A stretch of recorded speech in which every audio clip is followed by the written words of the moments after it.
high speeds with merge sort, but that efficiency came with a physical cost. It required an entirely new array to hold the merged data, taking up O of n extra memory. If memory is tight, that extra allocation is a problem. The question becomes whether we can achieve comparable speeds entirely in place, without allocating any extra space. This diagram maps out our options. Under the sorting category, algorithm number 5 provides a solution, shell sort. It requires 0 extra memory and scales remarkably well. Yet, despite being in use for over 60 years, the mathematical engine that makes it work remains an unsolved puzzle.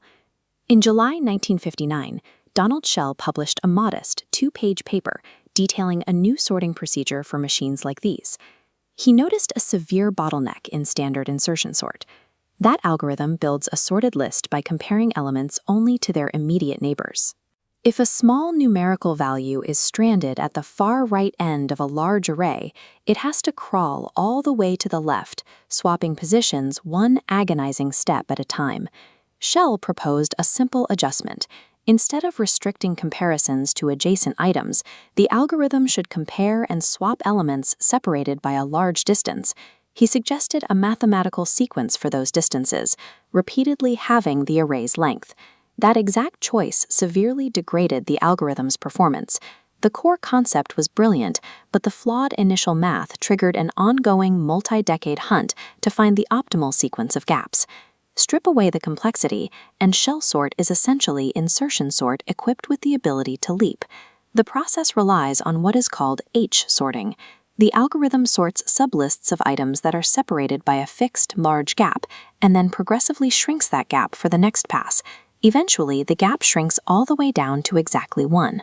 At this precise moment, the algorithm operates exactly like a standard insertion sort. Because the earlier passes already transported extreme values close to their final positions, the array is already nearly sorted by the time the gap hits 1. Paying a relatively cheap computational price upfront for those long-distance structural moves makes the final, fine-grained finishing work almost effortless.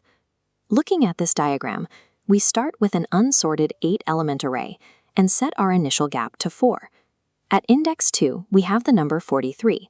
We look 4 cells away and find a 4. Because 4 is smaller, they trade places immediately. Next, the gap shrinks to 2. The algorithm sorts these intertwined sublists, sliding values even closer to their final homes without wasting time on adjacent checks. Finally, the gap drops to 1. Only adjacent minor shifts are left to fully order the array.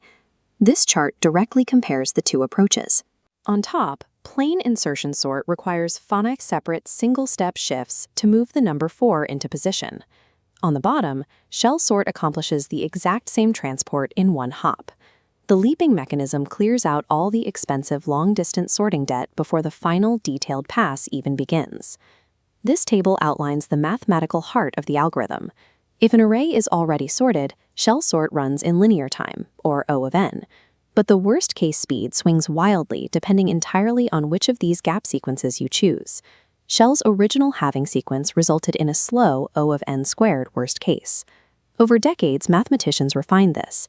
Sedgwick pushed it down to O to the 4/3, and Marcin-Miura used empirical experiments to derive a sequence running near O to the 1.3. Under the hood, the implementation is remarkably simple. Inside a loop tracking the gap, the algorithm shifts data using this specific line of Python. That is the exact same logic that drives insertion sort. But by swapping out a rigid number 1 for a flexible gap variable, we introduce the ability to jump across the array. A single variable substitution alters the entire physical behavior of the algorithm, upgrading a slow crawl into a scalable leap. In practice, this algorithm thrives on medium-sized datasets. Because it is highly compact, it has historically been a favorite for memory-constrained embedded systems and standard C libraries. Its primary advantage is perfect O1 space complexity. It operates entirely in place, requiring 0 extra memory and avoiding the overhead of recursive call stacks. There are limitations. The algorithm is unstable, meaning identical values might swap order, and it is firmly outclassed by O n log n algorithms like merge sort when processing truly massive datasets. Yet it remains an active area of study. 60 years after its publication, The mathematically optimal gap sequence is still unknown. We know the code works, but the ceiling of its efficiency is still an open puzzle. This exploration is based on 50 Algorithms Every Programmer Should Know, 2nd edition, by Imran Ahmed. Now that we've covered the primary ways to put data into order, the next challenge is finding a specific item hidden inside it. We will tackle that with linear search.